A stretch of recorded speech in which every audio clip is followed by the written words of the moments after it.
Hey guys, this is Ansar Sheikh here again. This is about me. My name is Ansar Sheikh. You can see my photo here. I have completed my BA in Political Science from Ferguson College, Pune. I am the first graduate of my generation. In 2015, I got All India Rank 361 at the age of 21 in my very first attempt. I took Marathi medium and took Political Science as my optional subject. So today I am going to talk about the common mistakes made by UPSC aspirants. I am one of the aspirants, I was the aspirants, and I have gone through all these phases. I know that you will be going through the same. The first major mistake is reading n number of books for a single topic. For example, current affairs. For current affairs, you read Indian Express, you read the Hindu, you read the Vision IS magazine, and so many magazines. I think that much stuff is not required. You just need to rely on specific study material only. Say for example, as far as GS history is concerned, I have learned through trial and error method. There was nobody to guide me at the initial phases. So when I was preparing for the civil services examination, as far as GS history is concerned, for mains, for India's freedom struggle, I studied the Modern India by Bipin Chandra, his NCERT, his India struggle for independence, then Spectrum's Modern India, and fourth book by the Grover and Grover. So that much stuff is not required. You can avoid Grover and Grover. So same goes for websites. There are n number of websites available nowadays, and it creates the problem of plenty that you have so many things to study, you have so many websites to refer. So that creates again create a very big problem. So I will suggest you to rely on 3 to 4 online resources only. Solely relying on coaching. आप लोगों ने भाग मिल्खा भाग ये movie देखी होगी. अब इसके अंदर मिल्खा सिंह जो होता है उसको अपना पोटेंशियल पता होता है कि वो भाग सकता है, लेकिन भागना कैसे है, उसकी प्रैक्टिस कैसी करनी है, ये उसको पता नहीं होता.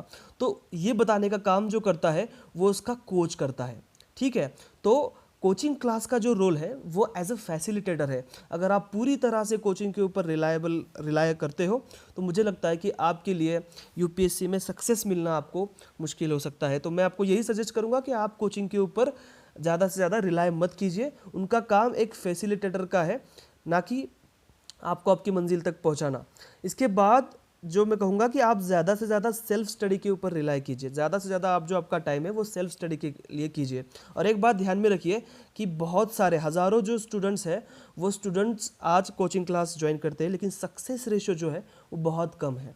तो आपको डिसाइड करना है कि आपको क्या करना है.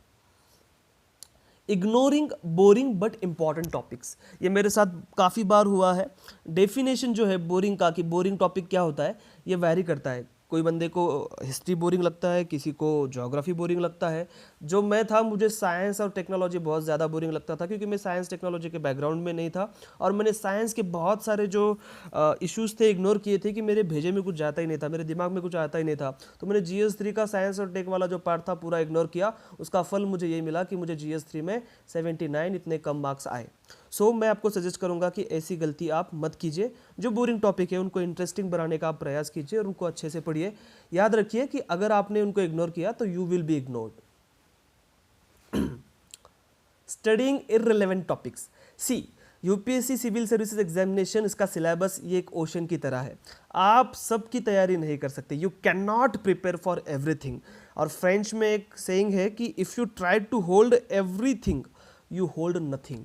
सो कुछ लोग ऐसे हैं कि GS3 में एजुकेशन वाला पार्ट पढ़ रहे हैं तो सर्व शिक्षा अभियान पढ़ने बैठ जाते हैं. लेकिन मैं आपसे ये कहूँगा कि अगर वो न्यूज़ में है या उस किसी चीज़ की वजह से वो न्यूज़ में है, या फिर उसका कुछ रियली इंपॉर्टेंस है, कुछ उसको 10-15 साल कंप्लीट हुए हैं, ऐसा कुछ अगर उसका रेलेवेंस है, तभी आप उसकी पढ़ाई कीजिए. रादर आपको उसकी बेसिक्स भी पता है तो बहुत है. Reading without analysing UPSC civil services examination. अब बहुत सारे लोग पूछते हैं कि भाई पढ़ना कैसे है. यूपीएससी करने का डिसीजन ले लेते हैं, कोचिंग लगा लेते हैं और एनसीईआरटीज पढ़ना शुरू कर देते हैं, किताबें पढ़ना शुरू कर देते हैं, लेकिन उनको ये पता नहीं होता कि इन चीज़ों की पढ़ाई करनी कैसी है. न्यूज़पेपर पढ़ना कैसा है, एनसीईआरटी कैसे पढ़नी है, रेफरेंस बुक्स कैसे पढ़नी है, इंपॉर्टेंट टॉपिक्स नाम की चीज़ क्या होती है.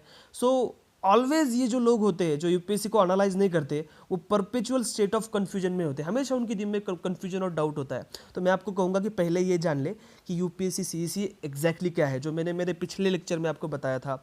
फिर एक मंथ जो है आप सिर्फ एनालिसिस में दीजिए कि सिलेबस क्या बताता है और प्रीवियस ईयर के क्वेश्चन क्या है, तब आपको अंदाज़ा आ जाएगा कि आपको पढ़ाई कैसे करनी है।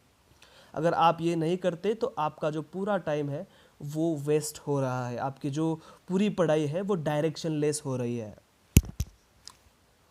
मोटिवेशन, बहुत लोगों का प्रॉब्लम ये है कि पढ़ाई के लिए मोटिवेशन नहीं मिलता।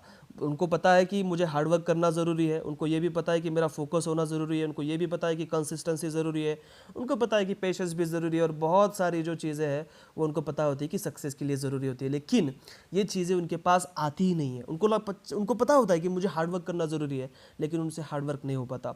इसका रीज़न ये है कि आपको ही पता नहीं है कि जो आप कर रहे हो वो आप क्यों कर रहे हो। अगर आपको जब तक पता नहीं चलेगा कि आप जो कर रहे हैं वो आप क्यों कर रहे हो, तब तक आप उससे प्यार नहीं कर पाओगे, उसमें आप इंटरेस्ट नहीं लोगे, क्योंकि आपको पता ही नहीं आप ये क्यों कर रहे हैं।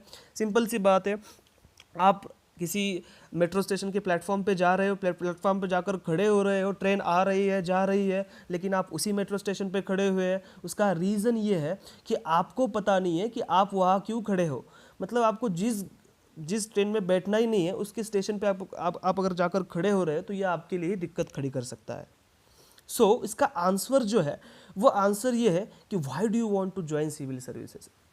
आप जो कर रहे हो वो आप क्यों करना चाहते हो, इसका जवाब जब तक आपको नहीं मिलता तब तक ये जो मोटिवेशन नाम की चीज़ है वो तब तक आप में नहीं रहेगी। और इस सवाल का जो जवाब है, उस सवाल का जवाब आपको आपके सिविल सर्विसेज के इंटरव्यू के अंदर भी हेल्प करेगा। तो ये बात पहले डिसाइड कर लीजिए कि आपको क्या करना है।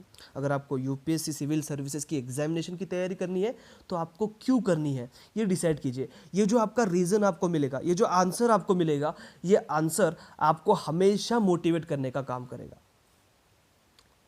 वेस्टिंग टाइम, ये तो बहुत बड़ी हमारी आज की हैबिट हो चुकी है, जिसकी वजह से हमारा जो सक्सेस रेशियो है, जो सक्सेस के चांसेस है वो कम होते जा रही है। एक तो गॉसिप्स है कि भाई कतरीना और रणबीर कपूर का क्या चल रहा है, इसमें ज़्यादा इंटरेस्ट लेते हैं। सोशल मीडिया के अंदर बहुत सारी आज गलत चीज़ें चलती हुई दिखाई देती है, तो उसके ऊपर हम ज़्यादा इंटरेस्ट लेने लग जाते हैं, वहाँ पर कमेंट्स करने लग जाते हैं, उसमें हमारा टाइम वेस्ट होता है। इसने ये किया, उसने वो किया, उसकी वो गर्लफ्रेंड है, उसका वो बॉयफ्रेंड है, यार इसने मुझे ये बोल दिया, बाद में मिलने दो उसको ये बताता हूँ, फिर ये मुझे ये बोलना चाहिए था। ऐसी चीज़ों में हम हमारा टाइम वेस्ट करते हैं। और ये जो इशू आज का बहुत ज़्यादा चर्चा का विषय हर एस्पायरेंट का, वो रिजर्वेशन पॉलिसी को लेकर है। मुझे ऐसा लगता है कि जितना हमारा विजडम है उतनी हमें बात करनी चाहिए। अगर हमको रिजर्वेशन पॉलिसीज़ के बेसिक्स नहीं पता है तो उसके ऊपर फालतू में कमेंट नहीं करना चाहिए। आप ये सब कुछ करके आपका टाइम वेस्ट कर रहे हो, और इससे अगर किसी का नुकसान हो रहा है तो वो आपका हो रहा है। तो ये जो है हमारी जनरल मिस्टेक्स है जो हर UPSC civil service aspirants almost all हम जो है वो करते हैं, और इसकी वजह से जो तकलीफ़ें होती है तो वो हमको ही होती है। तो मैं आपको सजेस्ट करूँगा कि आप ये सारी चीज़ें अवॉइड कीजिए। मुश्किल होता है हमारे लिए ये चीज़ें अवॉइड करना, लेकिन अगर हम प्रयास करें तो हम अवॉइड कर सकते हैं। जैसे कि जब मैं खुद प्रिपेयर कर रहा था तो काफ़ी शुरुआत में सोशल मीडिया के ऊपर एक्टिव हुआ करता था, आज भी मैं सोशल मीडिया के ऊपर एक्टिव हूँ। लेकिन जब मुझे रियलाइज़ हुआ कि मेरा इसमें टाइम पास हो रहा है, तो यकीन मानिए मैंने अपना जो स्मार्टफ़ोन था वो स्मार्टफ़ोन बेच दिया, और मैंने एक सैमसंग गुरु म्यूज़िक मोबाइल ख़रीद लिया, जिसमें ना व्हाट्सअप था ना फेसबुक चलता था। 2 साल मैंने तैयारी के इस मोबाइल के साथ बिताए हैं। जब मेरा रिज़ल्ट आया, रिज़ल्ट के बाद मेरा बर्थडे था, उस बर्थडे के दिन मेरे दोस्तों ने मुझे एक स्मार्टफ़ोन गिफ्ट किया, और वो स्मार्टफ़ोन यूज़ करके मैं आज आपके सामने बात कर रहा हूँ। 2 साल तक मेरा फेसबुक और व्हाट्सएप सब कुछ बंद था। तो ये हमारी चॉइसेस होती है। और जैसा कि आपने अगर वो मूवी देखा होगा, कौन सा था, हैरी पॉटर नाम की अपनी मूवीज़ की सीरीज़ देखी होगी, तो उसमें एक डायलॉग है किसी तो पार्ट में कि जिसमें कहा है कि success is all about choices we make. तो आपके हाथ में चॉइस है, आपको क्या करना है आप डिसाइड कीजिए। आप सभी को मेरी ओर से हार्दिक शुभकामनाएं। Thank you.